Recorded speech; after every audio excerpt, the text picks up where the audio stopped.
मोक्षमार्गस्य नेतारम् वेत्तारं कर्मभूभृताम् ज्ञातारं विश्वतत्त्वानां वन्दे तद्गुणलाब्धये वन्दे तद्गुणलाब्धये मोक्षमार्ग के नेता एवं कर्म पर्वतों के भेदक और विश्व के सब तत्वों के ज्ञायक चेतन संवेदक सद्गुण आप समान प्राप्त हो यही भावना भाकर देव विनय पूर्वक करूं वंदना बारंबार जिनेश्वर देव बारंबार जिनेश्वर देव। सूत्र सुनाना है किसी को? तत्वार सूत्र नामक ये महाशास्त्र है, आचार्य उमा स्वामी देव द्वारा रचित। तीसरा अध्याय की चर्चा इसकी अपनी चल रही है और उसके अंतर्गत काल परिवर्तन, षट काल का जो परिवर्तन भरत और ऐरावत क्षेत्रों में होता है वो चर्चा हमारी यहाँ चल रही है। 6 काल जो है उनका परिवर्तन भरत और ऐरावत युगों का भरत और ऐरावत क्षेत्र में होता है। कौन कौन से हैं 6 काल? बोलिए चित्रा जी। अवसर्पणी काल में सुखमा सुखमा सुखमा दुखमा दुखमा दुखमा नहीं दुखमा सुखमा फिर दुखमा दुखमा फिर दुखमा दुखमा अवसर्पणी काल। बढ़िया। इस तरह से हाँ उत्सर्पणी के भी बोलेंगे। बोलिए। उत्सर्पणी काल में है पहले दुखमा दुखमा फिर दुखमा फिर दुखमा सुखमा फिर सुखमा दुखमा फिर सुखमा फिर सुखमा सुखमा। बहुत अच्छा। इस तरह से ये 6 काल अवसर्पणी और उत्सर्पणी के होते हैं। इनका टाइम पीरियड कितना कितना होता है आभा जी? पहले काल का 4 कोड़ा कोड़ी सागर और दूसरा सुखमा काल का 3 कोड़ा कोड़ी सागर और तीसरा सुषमा सुषमा काल का 2 कोड़ा कोड़ी सागर। और उसके बाद जो सुषमा सुषमा उसमें 42,000 वर्ष कम 1 कोड़ा कोड़ी सागर। उसके बाद काल का नाम क्या बोला आपने? चौथे ये काल का? दुखमा सुषमा। हाँ ठीक है। और 5वां जो दुखमा है उसका 21,000 वर्ष कोड़ा 21,000 वर्ष और जो दुखमा सुखमा है उसका भी 21,000 वर्ष। बढ़िया। इस तरह से 10 कोड़ा कोड़ी सागर का एक अवसर्पणी और इसी तरह से फिर 10 कोड़ा कोड़ी सागर का एक उत्सर्पणी। तो भोग भूमि के जो 3 काल हैं, कौन से हैं भोग भूमि के 3 काल? प्रारंभ के 3, सुखमा सुखमा सुखमा और सुखमा दुखमा, ये 3 कालों की चर्चा अपनी हुई।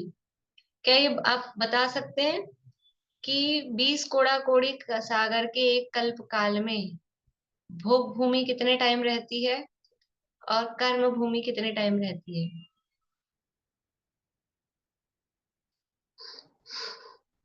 पूरे कल्प काल में 20 कोड़ा कोड़ी में भोग भूमि कितने टाइम रहती है और कर्म भूमि कितने टाइम रहती है? भोग भूमि 18 कोड़ा कोड़ी सागर और कर्म भूमि 2 कोड़ा कोड़ी सागर। बहुत बढ़िया। 18 कोड़ा कोड़ी सागर तक भोग भूमि है। 4, 3 और 2। 4 कोड़ा कोड़ी सागर का पहला, 3 का दूसरा, 2 का तीसरा। तो 4 और 3 7 और 2 9। 9 कोड़ा कोड़ी सागर तक अवसर्पणी में भोग भूमि और वापस उत्सर्पणी में जाएंगे तो भी वही 2 कोड़ा कोड़ी, 3 कोड़ा कोड़ी और 4 कोड़ा कोड़ी सागर। तो भोग भूमि का टाइम कितना लंबा है? और कर्म भूमि में, अब कर्म भूमि की चर्चा अपने को प्रारंभ करनी है। कर्म भूमि किसे कहते हैं? कल थोड़ा सा बताया था। कर्म भूमि किसे कहते हैं? जहाँ षट कर्म किए जाते हैं, मतलब असी मसी कृषि वाणिज्य विद्या, और जहाँ से कर्मों का क्षय किया जाता है। बढ़िया।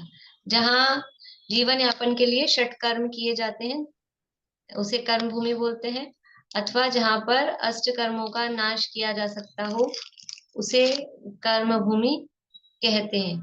और दूसरी तरह से कर्म भूमि की परिभाषाएं सर्वार्थ सिद्धि आदि ग्रंथों में मिलती है।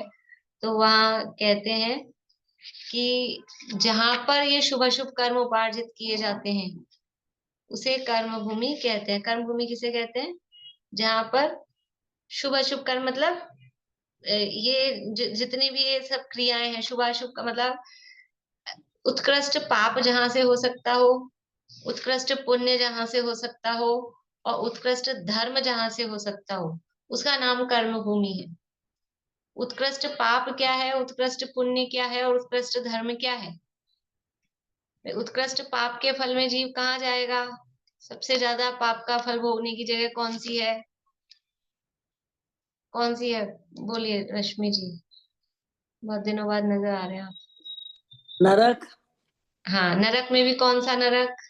नरक में भी लास्ट वाला 7वां। हाँ, तो जो पाप करेगा तो पाप का फल नरक है, और नरक में भी 7वां नरक। ऐसा सामान्य रूप से अपन नरक कहते हैं कि पाप का फल भोगने का स्थान सामान्य रूप से नरक है ना। और पुण्य का फल भोगने का स्थान, पुण्य का फल भोगने का स्थान स्वर्ग है। यही सब कह रहे हैं ना, स्वर्ग है। अब स्वर्ग में भी टॉप वाली जगह कौन सी है? स्वर्ग में टॉप वाली जगह है सर्वार्थ सिद्धि। सर्वार्थ सिद्धि, ठीक है। और धर्म, सर्वोत्कृष्ट धर्म, उसका फल क्या है? धर्म क्या है और उस धर्म का फल क्या है? बोलिए पद्मा जी।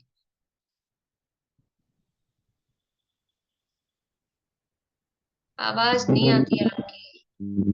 हाँ, अब बोलिए।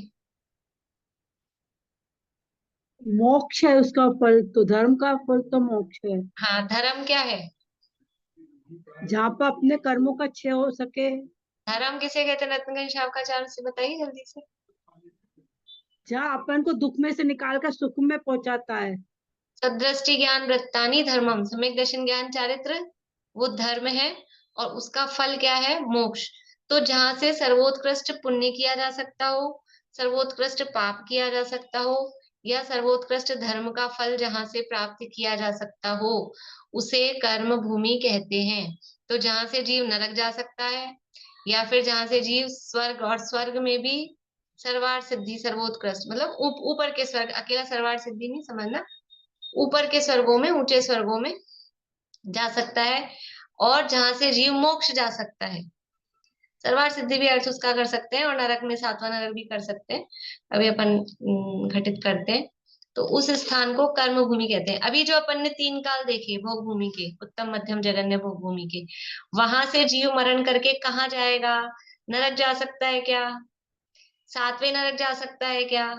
ये 7वें तो नहीं जा सकता, छोटे में, पहले दूसरे में, कि नरक में जा ही नहीं सकता है। अच्छा, भोग भूमि से जीव निगोद में जा सकता है क्या? एक इंद्रिय स्थावर में? नरक निगोद, नरक में भी नहीं जा सकता, निगोद में, स्थावर में, एक इंद्रिय में भी नहीं जा सकता। तो भोग भूमि से जीव सर्वार्थ सिद्धि जा सकता है क्या? इतना पुण्य कर ले वहां पर, कि नहीं स्वर्ग जाएगा तो स्वर्ग में भी बस पहले दूसरे, उससे ऊपर नहीं। 16वें स्वर्ग में भी नहीं जा सकता है, रैवको में भी नहीं, अनुत्तर में भी नहीं, और अनिर्दृश्य में भी नहीं, ऊपर नहीं जा सकता। यानी पाप बहुत ज्यादा, ना तो पाप कर रहा है, ना कोई बहुत ज्यादा पुण्य कर सकता है। और भोग भूमि से जीव मोक्ष में जा सकते हैं क्या? यहाँ भोग भूमि का मतलब क्षेत्र से नहीं है, उस एरिया से नहीं है। भोग भूमि का मतलब है कि उस जगह उत्पन्न हुए उन भावों से सहित जो जीव है, उस काल में जीव के जैसे भाव होते हैं, उन भावों से सहित जीव को उस भोग भूमि का जीव कहते हैं। समझ में आ रही बात? उस क्षेत्र में या उस काल में जीवों के जिस तरह के भाव होते हैं, तो उस भावों से जो जीव उत्पन्न हुआ है उसको बोलेंगे भी वहां पे उत्पन्न हुआ है। तो वहां जो उत्पन्न हुआ है भोग भूमि में, क्या वो जीव मोक्ष जा सकता है? कि इतना धर्म भी नहीं, धर्म तो कर सकता है। देखो, भोग भूमि में धर्म होता है कि नहीं होता है? कि जो धर्म है रत्नत्रय सदृष्टि ज्ञान वृत्तानि, वही धर्म है। वो धर्म वहां भी प्रकट हो सकता है, हो जाता है, सम्यक दर्शन प्रकट हो सकता है, लेकिन जो उस धर्म का परिपूर्णता है, उसकी उच्चता है, सर्वोच्चता है, मोक्ष की प्राप्ति, वो वहां से नहीं की जा सकती है। तो कर्म भूमि किसे कहते हैं?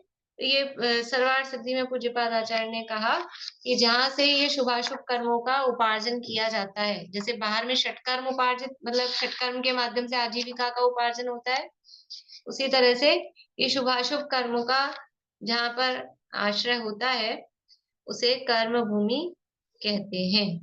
ठीक है, और अपन अपने शब्दों में उसको बना सकते हैं कि जहां से पुण्य पाप और धर्म तीनों का फल जहां से प्राप्त होता है, उसे कर्म भूमि कहते हैं। सर्वोत्कृष्ट पुण्य, सर्वोत्कृष्ट पाप अथवा सर्वोत्कृष्ट धर्म का फल जहां से प्राप्त होता है, उसे कर्म भूमि कहते हैं।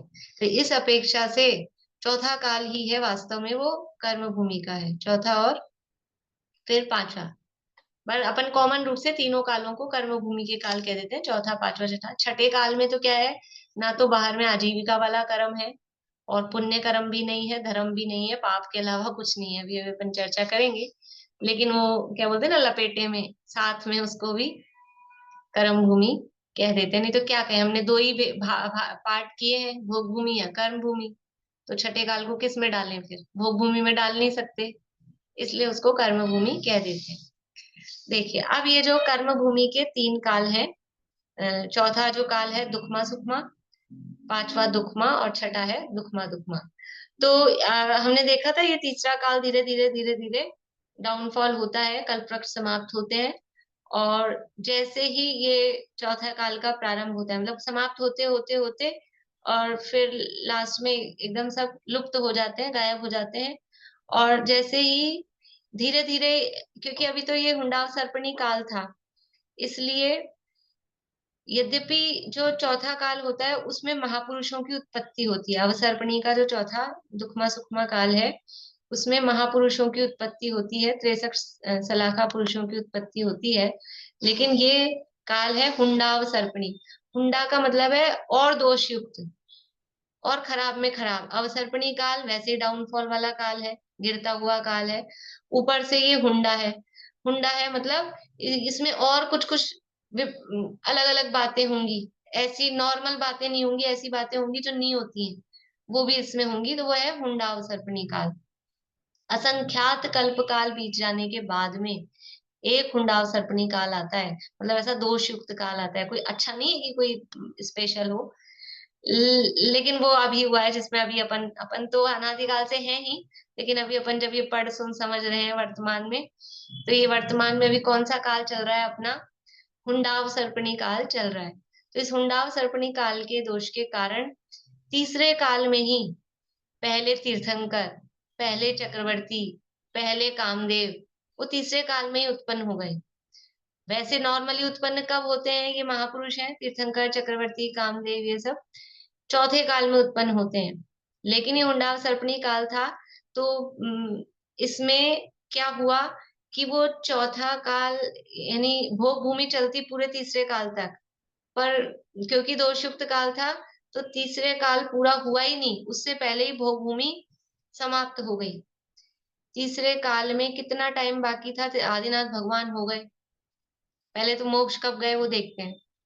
आदिनाथ भगवान कब मोक्ष गए, जब तीसरे काल में, मतलब चौथा काल स्टार्ट होने में, चौथा काल स्टार्ट होने में 3 वर्ष 8 महीने और 15 दिन बाकी थे। चौथा काल स्टार्ट होने में 3 वर्ष 8 महीने और 15 दिन, यानी 3 वर्ष और 8.5 महीने जब बाकी थे, तब आदिनाथ भगवान मोक्ष चले गए। तीसरा काल पूरा होने में कहो या चौथा काल प्रारंभ होने में कहो, दोनों तरफ से कैसे भी बोल सकते हैं। मतलब चौथा काल अभी स्टार्ट नहीं हुआ था, उससे पहले तो वो मोक्ष चले गए। और आयु कितनी थी उनकी, 84 लाख पूर्व। तो चौथा काल प्रारंभ होने से 3 साल तो पहले, 3 साल 8.5 महीने पहले तो मोक्ष चले गए, और 84 लाख पूर्व पहले जन्म उनका हो गया। कितना पहले? 84 लाख पूर्व। पूर्व समझ में आता है कितना बड़ा है? एक पूर्व में कितने वर्ष होते हैं? बोलिए सुनीता आंटी। 70,56,1 करोड़। हाँ, 1 करोड़ 70,56,000 करोड़। करोड़ एक एक को अलग से बोलने की जरूरत नहीं है। करोड़ 70,56,000 करोड़ वर्ष, ये एक पूर्व में है। और ऐसे कितने पूर्व की आयु थी? 84 लाख। तो 84 लाख को 70,56,000 करोड़ से और गुना करो। इतने साल पहले, और 3 साल और उसमें लास्ट के, इतने साल पहले आदिनाथ भगवान हो गए, उत्पन्न हो गए। आदिनाथ भगवान हो गए, थोड़े टाइम बाद में भरत जी हो गए, बाहुबली हो गए। ये सब महापुरुष हैं। पहले तीर्थंकर, पहले चक्रवर्ती, पहले कामदेव, और भी जो उनके पुत्र हुए समझ लो, वो सब तभी उसी काल में हो गए ना। बाकी ये लोग तो मोक्ष बाद में गए, भरत जी और बाहुबली, ये तो पर आदिनाथ भगवान तब चले गए। अनंत वीर्य जो और पहले चले गए आदिनाथ भगवान से भी, तो वो तीसरे काल में मोक्ष चले गए। तो नॉर्मली सामान्य रूप से तीसरे काल में मोक्ष नहीं जाते हैं, लेकिन ये हुंडाव सर्पणी काल था, तो तीसरे काल में ये मोक्ष चले गए। भोग भूमि में मोक्ष नहीं गए हैं, देखो ध्यान रखना। काल तीसरा था, लेकिन वो तीसरे काल पूरा होने से पहले ही कर्म भूमि प्रारंभ हो गई थी। मोक्ष तो कर्म भूमि में ही जाएंगे, भोग भूमि में मोक्ष नहीं जाते हैं। और वो तीसरा काल में अभी टाइम बचा था, उससे पहले ही भोग भूमि के लक्षण खत्म हो गए और कर्म भूमि के व्यवस्थाएं चालू हो गई। कल्प वृक्ष सारे लुप्त हो गए, और जो भी कर्म भूमि की व्यवस्थाएं होती है वो सब तभी चालू हो गई थी। तो मोक्ष तो वो कर्म भूमि में ही गए हैं, लेकिन काल कौन सा चल रहा था? टाइम पीरियड के हिसाब से देखेंगे तो तीसरा काल ही चल रहा है। बोलिए वो चालू नहीं हुआ आवाज। चक्रवर्ती और कामदेव थे बाहुबली जी, तो इनकी आयु भी पूर्व में ही थी। हाँ, भरत जी की 83 लाख पूर्व या 84 लाख पूर्व इतनी ही कुछ थी। सभी पुत्रों की भी पूर्व में। हाँ, इतनी इतनी होगी लगभग, एग्जैक्ट तो याद नहीं है, वो पुराण में दी हाँ होगी। हाँ इतनी होगी, कुछ कुछ आसपास ही होगी। अच्छा। इस बोलिए। हिसाब मैम, इस हिसाब से तो फिर जो ये 5वां काल है वो भी जल्दी खत्म हो जाएगा, छठा काल जल्दी चालू होगा। हुंडा सर्पणी काल का अभाव जैसे ही आजकल परिस्थितियां बन रही हैं उस हिसाब से ऐसा लगता है। कहने को 21,000 प्रभाव तो जल्दी आ रहा है, छठे काल का प्रभाव तो दिखाई दे रहा है जल्दी, क्योंकि अभी तो 5वें काल का कितना सा टाइम बीता है, का समय निकला। कितना सा टाइम बीता, 3,000 वर्ष भी पूरे नहीं बीते हैं अभी तो।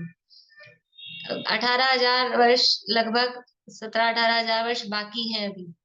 प्रभाव आ रहा है, लेकिन अब वो काल तो अपने हिसाब से ही, मतलब जो उसमें परिस्थितियां हैं, अभी अपन देखेंगे कि पंचम काल के एंड में क्या होगा, छठा काल कैसे प्रारंभ होगा, वो तो तभी होगा। लेकिन इसका जो प्रभाव है वो अभी से जो अपने को दिखाई दे रहे हैं ना, यहाँ पे जो इस तरह की प्रवृत्तियां हैं, वो सब ये हुंडाव सर्पणी काल का दोष है। तो भोग भूमि के जो अपन ने बातें देखी थी, विशेषताएं क्या क्या, कि जैसे भोग भूमि में युगलिया जन्म होता है, भोग भूमि में विकलेंद्रीय जीव नहीं होते, है ना, अपर्याप्त जीव नहीं होते, अतिवृष्टि अनावृष्टि इस तरह की चीजें भोग भूमि में नहीं होती हैं। ये और भी जो भी विशेषताएं अपन ने देखी थी, मरण होता है तो शरीर बिगड़ जाता है, उड़ जाता है, पड़ा नहीं रहता है, इस तरह से। तो वो जैसे ही ये भोग भूमि कन्वर्ट हुई है कर्म भूमि में, तो ये सारे जो अच्छी बातें, यानी अच्छी बातें अपनी तरफ से कहें, ये विशेषताएं थी, वो विशेषताएं खत्म हो जाती हैं, विकलेंद्रीय जीवों की उत्पत्ति हो जाती है। ये चींटियां, कीड़े मकोड़े, मक्खी मच्छर, ये उत्पन्न हो जाते हैं। कभी बारिश आ रही है, कभी तेज आ रही है, कभी कम आ रही है, इस तरह की परिस्थितियां, ये मौसम का परिवर्तन, सर्दी गर्मी, इतनी तेज सर्दी पड़ रही है, तेज गर्मी पड़ रही है, भोग भूमि में ये सब नहीं होता है। तो ये सारी परिस्थितियां ये प्रारंभ हो गई तभी। तीसरा काल जब बाकी था एंड आदिनाथ भगवान हुए, उस समय इतनी ज्यादा नहीं थी, लेकिन धीरे धीरे करके ये परिस्थितियां तब प्रारंभ हो गई, तो वो भोग भूमि धीरे धीरे करके कर्म भूमि में कन्वर्ट हो गई। मैम तो इसमें जो भोग भूमि होती है इसमें ओल्ड एज भी आती है या क्या रहता है इसमें क्या? भोग भूमि के जो जीवों का शरीर है उसमें वृद्धावस्था नहीं आती है, वो सब युवा अच्छा। जैसे ही रहते। पर वो कर्म भूमि में आते आते वृद्धावस्था भी उनके आती है। और भोग भूमि में जैसे एक बात और कही थी कि उनके आहार तो होता है लेकिन निहार नहीं था। मलमूत्र आदि उनके नहीं होते हैं। तो वो भी सब चीजें अब खत्म हो गई हैं, कर्म भूमि प्रारंभ हो गई तो मलमूत्र आदि भी उनके होने लग जाएंगे शरीर में। इस तरह से ये परिस्थितियां बदल जाती, धीरे धीरे करके वो परिस्थितियां बदलती हैं। और जो कुलकर हुए थे 14 कुलकर, वो भोग भूमि की समाप्ति और कर्म भूमि का प्रारंभ, उसका जो क्या बोलते हैं जो ज्वाइंट है, उसका जो ज्वाइंट वाला टाइम पीरियड है, उस समय वो कुलकर होते हैं, वो व्यवस्था बताते हैं। उसके बाद में जो अंतिम कुलकर हुए, अंतिम कुलकर के पुत्र वो पहले तीर्थंकर होते हैं। तो अंतिम कुलकर हुए नाभिराय, और नाभिराय के पुत्र ऋषभदेव, वो पहले तीर्थंकर इस युग में हुए। अब उस समय क्योंकि भोग भूमि से जस्ट अभी अभी आए ही थे, तो लोगों को बड़ी समस्याएं थी, कैसे क्या काम करें, कैसे अनाज उगाएं, कैसे अपना जीवन यापन करें। तो राजा ऋषभदेव ने असी मसी कृषि विद्या वाणिज्य शिल्प, ये षट कर्म प्रजा को सिखाए, किस तरह से खेती करें, किस तरह से लेखन आदि का काम, कॉमर्शियल काम करें, शिल्प आदि का, ये सारे काम उन्होंने सिखाए। तो इस ये जो चौथा काल है 42,000 वर्ष कम एक कूड़ा कूड़ी सागर तक, ये दुखमा सुखमा काल रहता है। इस काल में अब मोक्ष जाने का द्वार खुल गया है, नरक जाने का द्वार भी खुल गया, मोक्ष जाने का द्वार भी खुल गया, और ऊपर के स्वर्गों में जाने का द्वार भी अब खुल गया है। तो यथासंभव जीवों की धर्म की प्रवृत्तियां भी होती हैं, पाप में प्रवृत्तियां भी बढ़ती हैं। तो 24 तो तीर्थंकर इस टाइम पीरियड में होते हैं, 24 तीर्थंकर होते हैं, और 12 चक्रवर्ती, 9 नारायण, 9 प्रतिनारायण, 9 बलभद्र,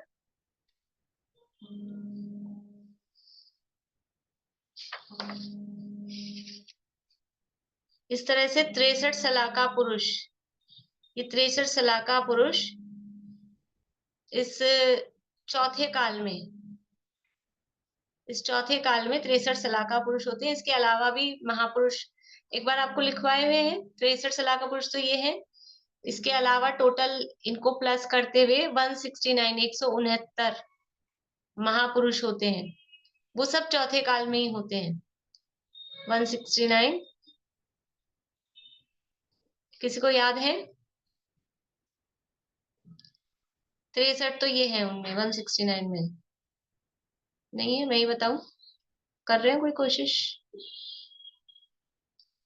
बोलिए अनीता आंटी।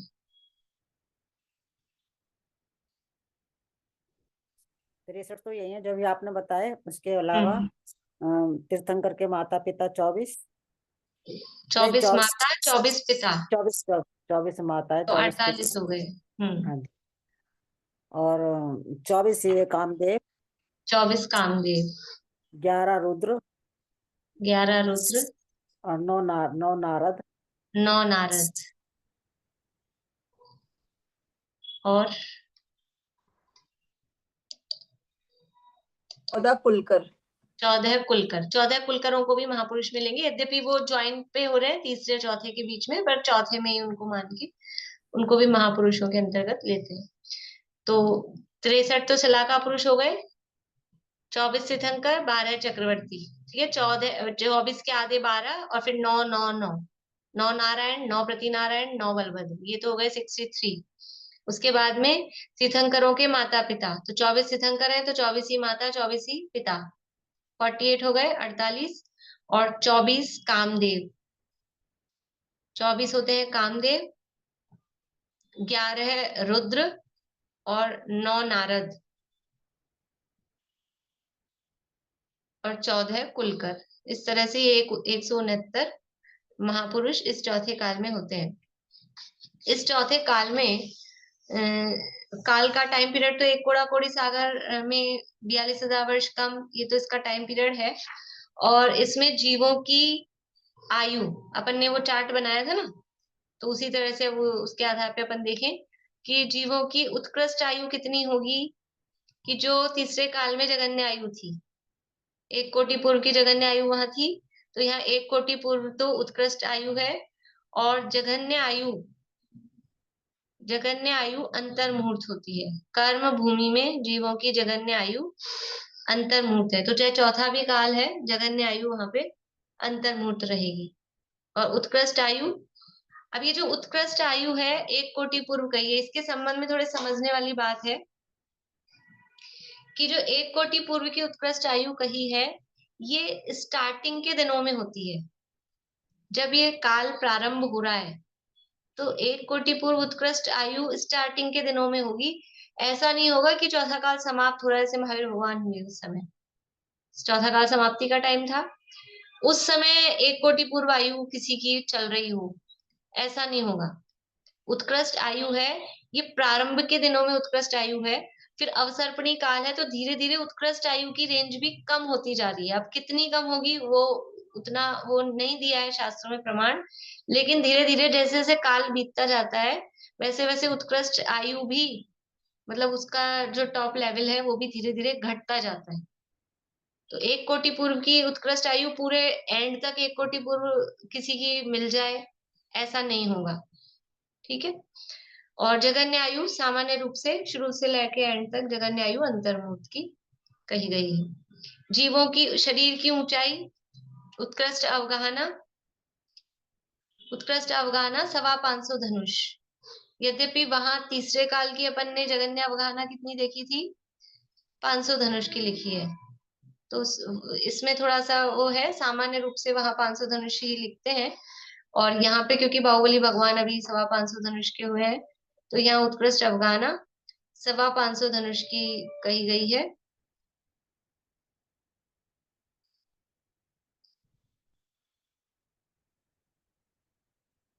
और जो ये जो अवगाहना भी है, जैसे आयु के संबंध में कहा है ना, उत्कृष्ट अवगाहना प्रारंभिक दिनों में है, वैसे ही अवगाहना मतलब शरीर की ऊंचाई भी उत्कृष्ट, ये शुरू के दिनों में ही समझना।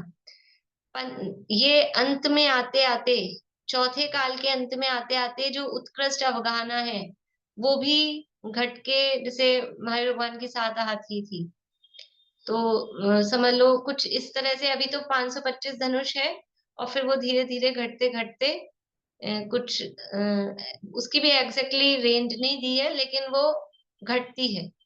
अपन अंदाज से मान लें कि महावीर भगवान के समय तक आते आते वो 10 हाथ, जैसे 7 हाथ की उनकी थी, तो 10 हाथ तक की लगभग उत्कृष्ट अवगाहना बची होगी, ऐसा। ये हो गया आयु। आयु की हो गई बात। जो इनकी हड्डियां हैं, पृष्ठ भाग की हड्डियां, वो इनकी 48 जैसे पहले अपन ने 256 128 ऐसा लिखी थी उन कालों में, यहाँ पर 48 पृष्ठ भाग की हड्डियां 48 होती हैं। अब भोजन की क्या व्यवस्था है, कि अब कोई व्यवस्था नहीं है। वहां तीसरे काल में 1 दिन के अंतराल से कर रहे थे, यहाँ प्रतिदिन भोजन होता है, बस इतना है। अब प्रारंभ के दिनों में दिन में 1 बार करते होंगे, फिर धीरे धीरे वही कषाएं बढ़ रही हैं, उदय समझ लो, असाता के उदय तीव्र है ऐसा कहें, या तृप्ति, जीवों का संतोष कम हो रहा है, तो फिर वो धीरे धीरे करके जैसे जैसे डाउनफॉल काल बीतता जाता है, वो दिन में 2 बार, फिर 3 बार, फिर बार बार, और प्रमाण भी उनका बढ़ता जाता है। अब वो इतना वो नहीं दिया डिटेल में, जैसे वहां तो दिया है कि आंवले बराबर, बेर बराबर, बहेड़ा बराबर, यहाँ अब आगे प्रमाण वगैरह नहीं दिए हैं शास्त्रों में, लेकिन अब वो धीरे धीरे, अब अपना क्या प्रमाण है, कितना भोजन करेंगे और कितनी बार करेंगे, कोई प्रमाण नहीं है। हर समय का वो क्या बोलते हैं, लेटर बॉक्स से चालू चाहे जब डाल दो, कोई वो नहीं है, और कितना डाल दें उसका भी कोई प्रमाण नहीं है। तो ये तो अपने पंचम काल में हो गया। चौथे काल में शुरू के दिनों में थोड़ा इतना नहीं होता होगा, दिन में 1 बार करते होंगे, थोड़ा करते होंगे, फिर धीरे धीरे करके। अभी आप सोचो ना कि तीर्थंकरों के जो आहार हुए, पारना, तो गन्ने के रस का ही पारना, खीर का ही आहार, मतलब वो उससे भी समझ में आता है ना कि मतलब इतना ही उनका प्रमाण रहा होगा, बस इतना सा लिया और हो गया काम। भी श्रावक भी इतना ही बनाते होंगे खुद के लिए, भी उनकी भी भूख इसी टाइप से रहती होगी। और अब क्या होता है, अब क्या होता है, चौका लगता है तो क्या हिसाब किताब है। तो ये धीरे धीरे ये अवसर्पणी काल को बता रहा है, ये ऐसा अवसर्पणी काल का ये हिसाब है। ये सब हुआ। अब इसमें ये 63 सलाका पुरुष होते हैं, तो बाकी तो वहां तिलोय पन्नति में तो पूरी डिटेल फिर इनकी यहाँ इस प्रकरण में पूरे 24 जो वर्णन आता है ना, कौन से तीर्थंकर की दीक्षा तिथि कब है, जन्म तिथि कब है, कौन से नक्षत्र में जन्म हुआ है, ये सारा प्रकरण ये यहाँ पर तिलोय पन्नति में इस जगह पर यहाँ तीर्थंकरों का वर्णन दिया पूरा पूरा डिटेल में, कितने किसके गंधर्व थे, समवर्षण में कितने आर्यिका, कितने मुनि, कितने, ये सारा वर्णन ये 24 तीर्थंकरों का ये यहाँ दिया है। और पुराणों में भी मिलता है, जो पुराण है अपने महापुराण आदि उनमें भी। फिर इसी तरह से चक्रवर्तियों का वर्णन दिया है, तो 12 चक्रवर्ती होते हैं, उनके नाम वगैरह, किस तरह से दिग्विजय वगैरह की है, कितने रत्न नवनिधि वगैरह, वो सारा वर्णन। 9 नारायण, 9 बलभद्र और 9 प्रति नारायण, ये सब इस काल में होते हैं। अपन उतनी डिटेल में नहीं जा रहे। इस प्रकार से ये चौथा काल होता है, और ये चौथे काल में ही जीव 7वें नरक जा सकता है, चौथे काल में ही जीव मोक्ष जा सकता है, चौथे काल में ही जीव सर्वार्थ सिद्धि जा सकता है। ये चौथा काल है। मतलब मुख्यतः जो कर्म भूमि कहा जाता है, यद्यपि हम तीनों कालों को कह रहे हैं, लेकिन मुख्यतः कर्म भूमि का अभिप्राय चौथे काल से होता है, जहां पर जीव सर्वोत्कृष्ट पुण्य, पाप और धर्म कर पाता है। इस तरह से ये चौथा काल भी पूरा होता है। और फिर प्रारंभ होता है कौन सा, पंचम काल। तो चौथा काल पूरा होने में वही जब 3 वर्ष 8 महीने और 15 दिन बाकी थे, तब महावीर भगवान का निर्वाण हुआ। महावीर भगवान का निर्वाण कब हुआ, जब चौथा काल प्रारंभ होने में, यानी ऐसा कहें महावीर भगवान का निर्वाण होने के बाद में 3 वर्ष 8 महीने और 15 दिन बाद में 5वां काल प्रारंभ हुआ। महावीर भगवान के मोक्ष जाने के 3 वर्ष और 8.5 महीने बाद में पंचम काल प्रारंभ हुआ।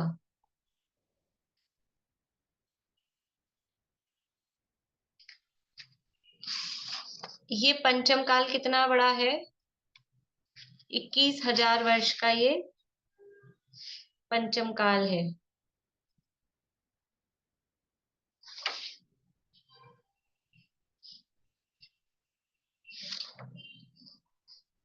अब ये जो दिया है ना 3 वर्ष, आप लोगों को किसी को भी प्रश्न नहीं उठ रहा, पता नहीं, मेरा खुद का प्रश्न है, और पर ये प्रमाण यहाँ दिए हैं, बोलिए। मैं बोल रही हूँ कि जैसे आदिनाथ भगवान के 3 वर्ष और 8 महीना 15 दिन के बाद चौथा काल शुरू हुआ, तो ये कोई संयोग है कि ये कोई मतलब व्यवस्था थी कि कोई निमित्त था, क्या था? अब वो तो जो भी रहा हो, लेकिन आप देखेंगे तो क्या, अगर देखो, जो मैंने आपको एक बात बताई थी, पता नहीं बताई नहीं बताई, कि जो युग परिवर्तन होता है, यानी ये जो काल किस दिन चेंज होता है, कोई डेट तो होगी ना, कोई तिथि, डेट मीन्स तिथि। तो ये जो युग प्रारंभ होता है श्रावण कृष्णा प्रतिपदा के दिन, जो सावन की एकम आती है ना, अपनी वीर शासन जयंती होती है जिस दिन, उस दिन से ये युग परिवर्तन होता है। यानी अपना वास्तव में न्यू ईयर किस दिन होता है, श्रावण कृष्णा प्रतिपदा के दिन। ये वाला जो ये 1 जनवरी है ना, ये तो कहीं से भी अपना नहीं है, कहीं से भी। अगर हम भारतीय हैं, हिंदुस्तानी है, तो उस आधार पे देखें तो चैत्र कृष्णा एकम के दिन भारतीय नववर्ष प्रारंभ होता है। और वैसे भी नया वर्ष की नए पत्ते वगैरह तभी आते हैं ना पेड़ों में, पतझड़ के बाद में, तब नया वर्ष प्रारंभ होता है। अभी तो पत्ते झड़ने का मौसम आने वाला है, अभी कहाँ से नया वर्ष आ रहा है। तो भारतीय नववर्ष तो होता है चैत्र कृष्णा प्रतिपदा के दिन। और अगर हम जैनों के हिसाब से देखें तो वीर निर्वाण संवत हम मानते हैं, तो दीपावली के दिन से फिर न्यू ईयर प्रारंभ होता है, कार्तिक कृष्ण अमावस्या के बाद में, यानी कार्तिक शुक्ला एकम के दिन से नव वर्ष प्रारंभ होता है। और ये जो हम शाश्वत नववर्ष देखें, जो नेचुरल है, जो प्राकृतिक है, अनादि निधन जो युग परिवर्तन होता है, वो होता है श्रावण कृष्णा एकम के दिन। उस दिन से ये युग परिवर्तन होता है। तो अब आप देखेंगे दीपावली किस दिन आ रही है। अभी आप लोग लगाना, अभी नहीं लगाना लेकिन लगाना हिसाब। दीपावली की तिथि से ये श्रावण कृष्णा एकम कितने गैप है। दीपावली किस दिन आती है तो पता है कि नहीं पता सबको? कुछ लोगों के चेहरे ऐसे लग रहे हैं कि पता नहीं क्या पढ़ा रहे हैं बच्चों की क्लास में। सोशल साइंस का सब्जेक्ट है। कार्तिक कृष्ण अमावस्या, अब वो हिंदी के महीने आते होंगे तो ये हिसाब लगा पाएंगे। कैलेंडर लेके, कैलेंडर में लिखे होते हैं महीनों के नाम। कल करके आना है ये काम कि दीपावली से यानी कार्तिक कृष्ण अमावस्या से श्रावण कृष्णा प्रतिपदा, ये इसमें कितनी दूरी है, कितने दिन बाकी हैं। और आदिनाथ भगवान का मोक्ष कल्याणक किस दिन आता है पता है किसी को? माघ कृष्णा चतुर्दशी को। तो आदिनाथ भगवान के मोक्ष कल्याणक से ये श्रावण कृष्णा प्रतिपदा ये कितना दूर है, तब आपको प्रश्न उत्पन्न होगा। फिर समझ में आ रही है बात? अभी आप लोगों को तिथियों का ख्याल नहीं था इसलिए प्रश्न नहीं उत्पन्न हो रहा था। अब जो तिथियों का ज्ञान मैंने कराया तो प्रश्न उत्पन्न होगा, क्योंकि अपन ने पीरियड दोनों का सेम बताया है। 3 वर्ष 8.5 महीना, दोनों में गैप उतना ही दे रहे हैं। और तिथियां दोनों की सेम है क्या? एक कार्तिक कृष्ण अमावस्या, एक माघ कृष्णा चतुर्दशी है। तो इसलिए वो थोड़ा प्रश्न है, लेकिन अब उसको जैसे भी है दिया तो यही है, तो यथा योग्य जो भी होगा। बोलिए। 4 महीने हुए ना, सावन भादवो आसूस कार्तिक, हाँ 4.5 वो महीने। ऐसे तो हो रहे हैं। मेरे को एग्जैक्ट जैसे यहाँ 8.5 एक एक दिन की गिनती बताइए ना, 3 वर्ष 8 महीना 15 दिन, तो आप बिल्कुल गिन के ही बताना पूरा कितना हो रहा है। ठीक है, अभी अभी नहीं, कल सबको करके आने दीजिए। सब कैलेंडर कैलेंडर तो होंगे घर में, और कैलेंडर में तिथियां तो होती है। अपने जो कैलेंडर होते हैं उसमें हिंदी के महीने भी लिखे होते हैं, तो जरा उठा के देखिएगा, करके आइएगा। तो इस तरह से ये चौथा काल होता है। उसके बाद में पंचम काल प्रारंभ होता है। पंचम काल के प्रारंभ में मनुष्यों की उत्कृष्ट आयु, ये जो उत्कृष्ट आयु पिछले चौथे काल में ही बताई थी और अभी भी बता रहे हैं, तो उसमें ये वर्ड जरूर लिखना है प्रारंभ में, क्योंकि वहां मैंने अभी अभी आपको बताया कि पूरे पूरे चौथे काल में या पूरे पूरे 5वें काल में ये उत्कृष्ट आयु या उत्कृष्ट हाइट ही नहीं पाई जाएगी। तो पंचम काल के प्रारंभ में मनुष्यों की उत्कृष्ट आयु 120 वर्ष, ऊंचाई 7 हाथ, और जो हड्डियां हैं वो 24 होती हैं। ये पंचम काल के प्रारंभ में, यानी 120 वर्ष की उत्कृष्ट आयु पंचम काल के स्टार्टिंग में होती है। और पंचम काल का जब एंड होने लगेगा, अंत तक जब पहुंचने लगेंगे, तो उत्कृष्ट आयु कितनी बचेगी? पंचम काल के अंत में उत्कृष्ट आयु 20 वर्ष, उत्कृष्ट आयु ही 20 वर्ष बचेगी। और ऊंचाई 3.5 हाथ। अंत में, अंत तक, पंचम काल के अंत तक ऊंचाई 3.5 हाथ। हड्डियों का नहीं मिलता है, तो हड्डियां सामान्य रूप से जितनी भी हैं। तो ऐसा नहीं है कि पंचम काल की उत्कृष्ट आयु 120 वर्ष और जगन्य आयु 20 वर्ष, ऐसा नहीं है। ध्यान देना, पंचम काल के प्रारंभ की उत्कृष्ट आयु 120 वर्ष और अंत की उत्कृष्ट आयु 20 वर्ष, वो दोनों उत्कृष्ट ही है आयु। और जगन्य आयु कितनी है पंचम काल में? चाहे प्रारंभ हो चाहे एंड हो, जगन्य आयु अंतर्मुहूर्त ही है। जगन्य आयु कर्म भूमि में चौथा हो, 5वां हो, छठा हो, तीनों ही कालों में जगन्य आयु अंतर्मुहूर्त है। किसकी आयु की बात चल रही है? चारों गतियों में से, चारों गतियों में से कौन सी गति के जीवों की आयु की बात चल रही है? मनुष्य और तिर्यंचों की।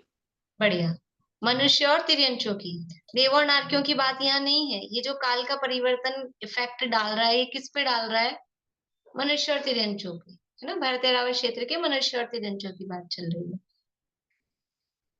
अब जो जीव, देखो काल परिवर्तन जब होता है तो ऐसा होता है कि चौथा काल खत्म हो रहा है, ये चौथा काल खत्म हो रहा है, यहाँ से पांचवा काल चालू हो रहा है, तो जो चौथे काल में जीव पैदा हुए तो वो सब मर जाएंगे, और यहाँ पांचवा काल चालू होगा तो नए उत्पन्न होंगे, ऐसा होता है क्या? नहीं, कुछ जीव यहाँ चौथे काल में जन्मे थे और वो आगे उनकी आयु है वो पंचम काल में भी फॉलो मतलब रहते हैं। ऐसा थोड़ा ना 2025 आ गया तो 2024 वाले जितने थे सब खत्म हो गए, फिर 2025 में नए उत्पन्न होंगे मनुष्य, ऐसा नहीं होता है, वही वही आगे बढ़ते जाते हैं। तो जो जीव चौथे काल में उत्पन्न हो चुके हैं वो जीव पुरुषार्थ करें, मुनि दशा का धारण करें, तो पंचम काल के प्रारंभ के दिनों में जितनी समझ लो 101 साल लगभग, क्योंकि आयु 120 वर्ष लगभग इतनी बच रही है अभी यहाँ के, तो उतने टाइम पीरियड में वो जीव मोक्ष जा सकते हैं। इससे सिद्ध होता है कि काल मोक्ष जाने में बाधक नहीं है। पंचम काल में जीव मोक्ष जाते हैं कि नहीं जाते हैं? तो हम सामान्य से जवाब देते हैं पंचम काल में मोक्ष नहीं जाते, लेकिन उसका मतलब क्या है कि जो जीव पंचम काल में उत्पन्न हुए हैं वो जीव मोक्ष नहीं जाएंगे, लेकिन जो जीव चौथे काल में उत्पन्न हो गए थे वो यदि पुरुषार्थ करें, मुनि दशा आदि धारण करें, शपथ श्रेणी चढ़ें, तो वो जीव पंचम काल में भी मोक्ष जा सकते हैं। गए हैं क्या कोई नाम पता है आपको एक आध व्यक्ति के जो पंचम काल में मोक्ष चले गए हों?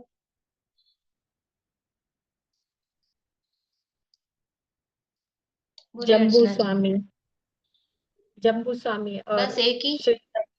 श्रीधर केवली। श्रीधर केवली, दो बस?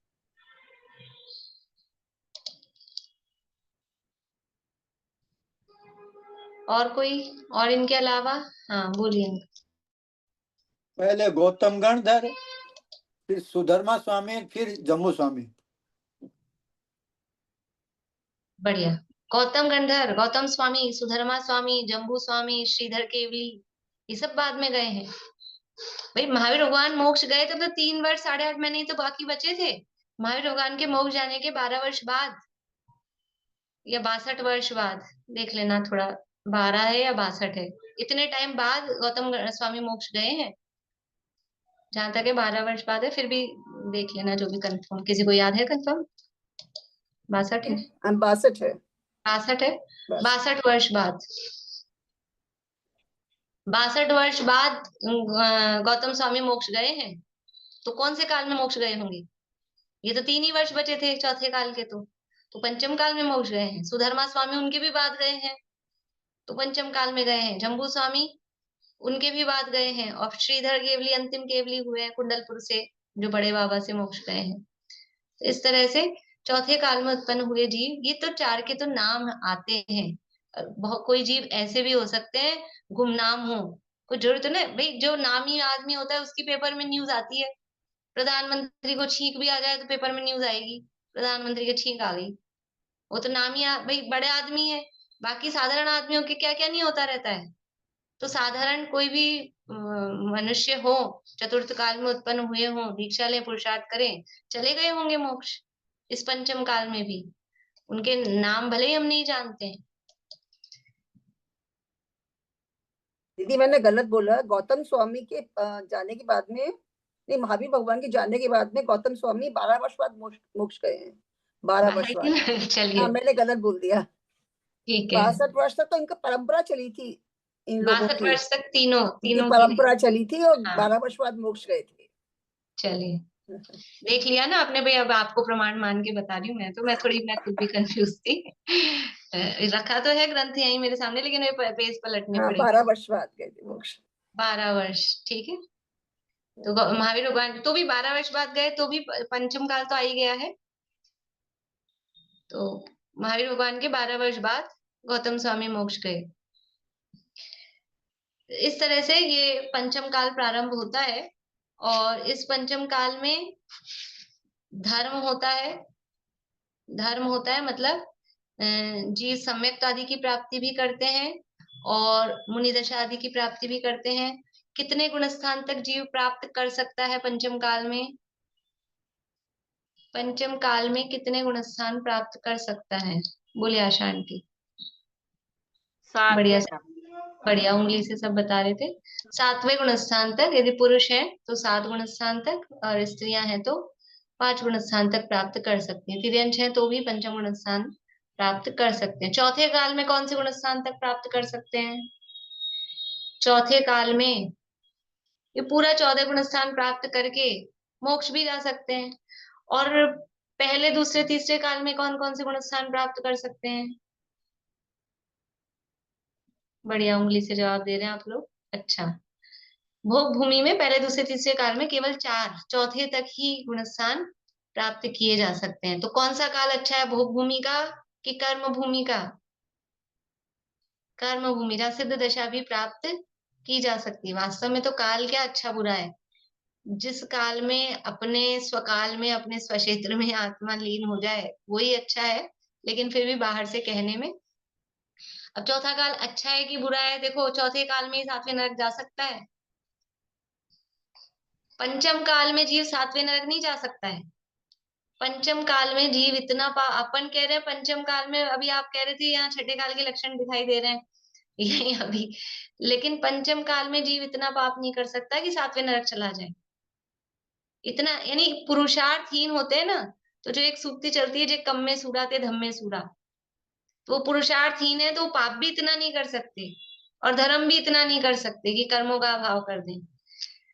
तो फिर कौन सा काल अच्छा है कि चलो ये काल अच्छा है, 7वें नरक तो नहीं जा पाएंगे कौन सा काल अच्छा है कि वास्तव में धर्म की तरफ से देखा जाए तो जहां धर्म की प्राप्ति होती है, मुक्ति की प्राप्ति होती है, उसी काल को हम श्रेष्ठ कहते हैं। इस तरह से ये समय अपना हो गया है लगभग।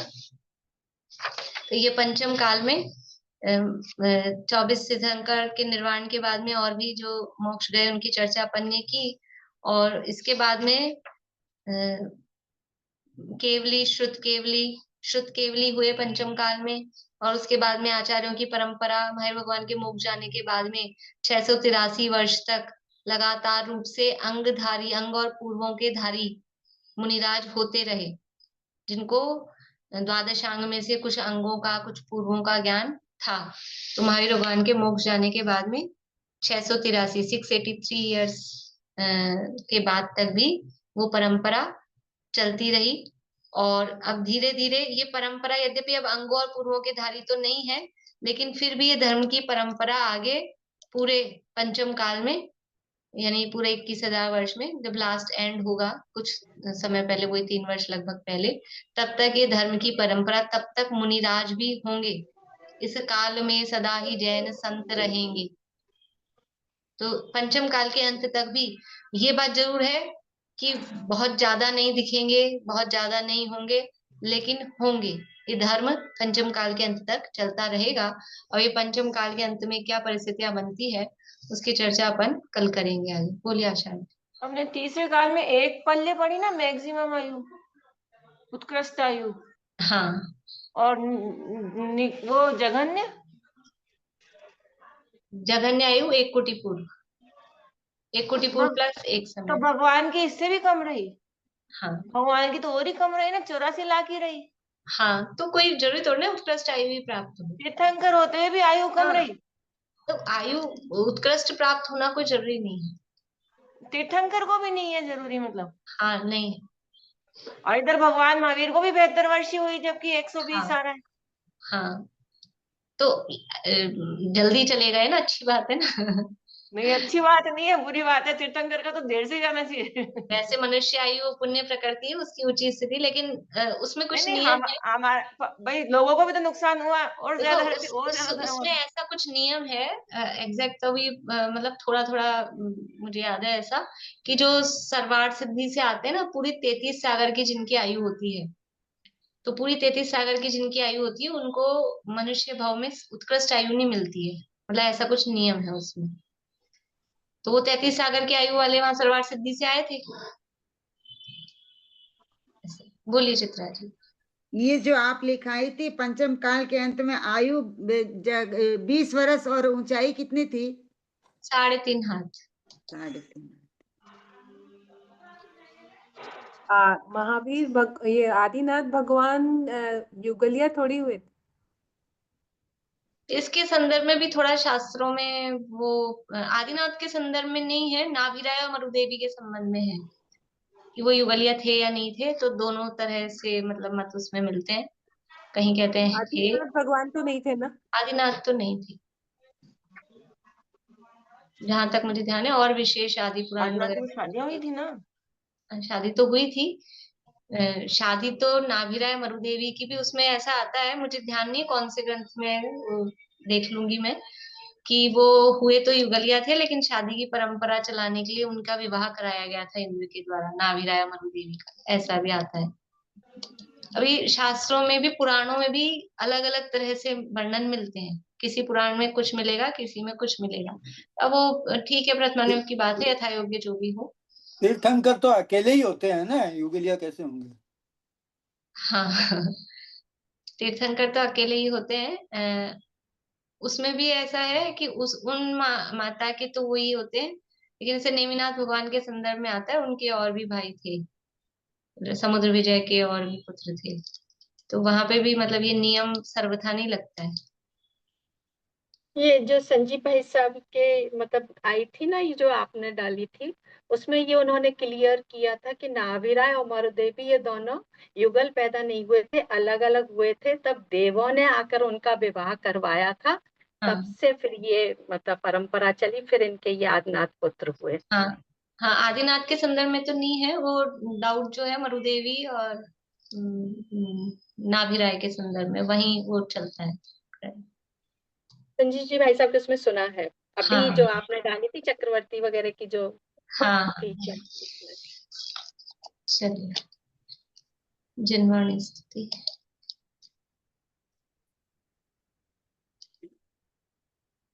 चलिए, कौन बोलेंगे जिनवाणी स्तुति?